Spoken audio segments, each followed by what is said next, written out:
నమస్తే. నాగర్ కర్నూలు ఎంపీ మల్లు రవి గారు నా ముందున్నారు. ఆయనతో మనం డిస్కస్ చేద్దాం. నమస్తే మల్లు రవి గారు, కంగ్రాచులేషన్స్. Thank you. సో ఎట్లా అంటే ఫైట్ టఫ్ ఉంటది అన్న ఒక చర్చ జరిగింది, ట్రయాంగిల్ ఫైట్ అన్న చర్చ జరిగింది. మొత్తానికి ఒక 94,000 మెజార్టీతో గెలవగలిగినట్టున్నారు. ఆ రకంగా ఆలోచన చేయడానికి ముఖ్య కారణం ఐపీఎస్ ఆఫీసర్ గా ఉండి బీఎస్పీ పార్టీ అధ్యక్షుడిగా ఉండి జస్ట్ ఎలక్షన్ ముందు బీఆర్ఎస్ పార్టీలో చేరి బీఆర్ఎస్ పార్టీ టికెట్ తీసుకొని అక్కడికి వచ్చి మాలామాదిగా అనేటటువంటి ఒక విషయాన్ని ప్రజల ముందు పెట్టి కన్ఫ్యూజ్ చేసే పరిస్థితి వచ్చింది కాబట్టి మరి ఈ ఎన్నికలు కొంచెం కఠినంగా ఉంటాయనేటటువంటి చర్చ జరిగింది.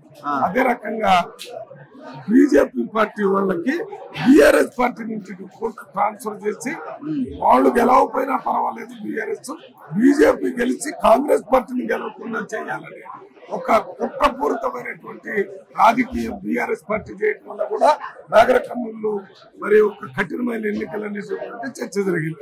ఏదేమైనా ఎన్ని జరిగినా అక్కడ నాగర్ కర్నూలులో ఉన్నటువంటి ప్రజలందరూ కూడా మరి నన్ను పార్లమెంట్ సభ్యుడిగా గెలిపించినందుకు వారందరికీ పాదాభివందనం తెలియజేస్తూ ఈ రోజు నుంచి నాగర్ కర్నూలే నాకు దేవాలయం లాంటిది. అక్కడ ఉన్నటువంటి ప్రజలే ఆ దేవాలయంలో దేవుళ్ళు. ఇప్పటి నుంచి నేను ఆ దేవాలయానికి ప్రధాన పూజారిగా ఉంటూ పనిచేస్తూ ఎక్కడున్నా కూడా ప్రతిరోజు పూజారి దేవాలయంలో మరి ధూపదీప నైవేద్యాలు చేసినట్టుగా నేను కూడా వారి యోగక్షేమాలు తెలుసుకున్న తర్వాతనే భారతదేశం పార్లమెంటు అవన్నీ తెలుసుకుంటాను. ఆ రకంగా పనిచేస్తానని నిన్న ట్రయాంగిల్ ఫైటే కదా. బీఆర్ఎస్ ఓటు బ్యాంక్ బీజేపీకి ఎక్కడ షిఫ్ట్ అవ్వలేదు కదా. ఆయన కూడా దాదాపు 2 లక్షల ఓట్లు పడ్డాయి కదా. 2 లక్షల ఓట్లు ఇంకా బీఆర్ఎస్ కే చాలా ఓట్లు వచ్చాయి. వాటిలో చాలా ఓట్లు బీజేపీకి వేశారు. అయితే అక్కడ ఉన్నటువంటి అభ్యర్థి ఆయన నాకే ఓట్లు వేయమని తిరుగుతున్నాడు.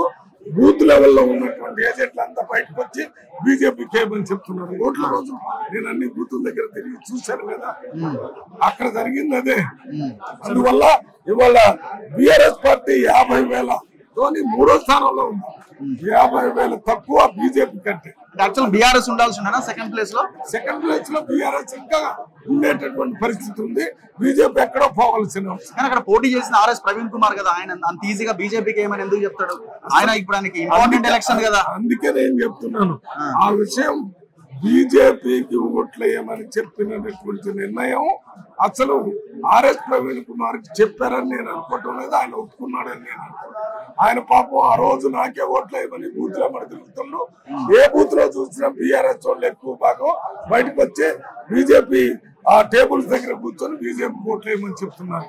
నాకు ఎప్పుడైతే 11-12 గంటలకు ఈ విషయం అర్థమైందో నేను వెంటనే కాంగ్రెస్ పార్టీ నాయకులు చెప్పాను, ఆర్ఎస్ ప్రవీణ్ కుమార్ ఎక్కడ ఉండో చూడండి అంటే ఆయన తిరుగుతూనే ఉంది. అంటే ఆయన తెలియకుండానే ఈ నిర్ణయాన్ని కేసీఆర్ గారు, కేటీఆర్, హరీష్ రావు గారు తీసుకోవడం వల్లనే జరిగింది. మోసం చేశారా?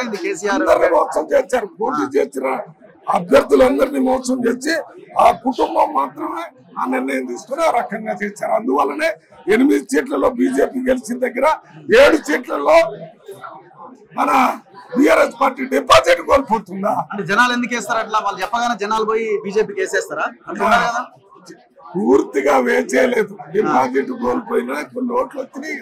ఓకే, అందువల్లనే ఇంకా అక్కడ 8 దాకా వాళ్ళ ఉద్దేశం ఏంటంటే ఏ పరిస్థితుల్లో కాంగ్రెస్ పార్టీ గెలవకూడదు, బీజేపీ గెలిస్తే మనతోనే అవగాహన ఉంది కాబట్టి మనల్ని చూసుకుంటారనే. భవిష్యత్తులో మీ జిల్లాలో ప్రత్యర్థి మీకు బీజేపీనా? ఇప్పుడు రాష్ట్ర మొత్తంలో బీజేపీలో ప్రత్యర్థిగా ఉంది.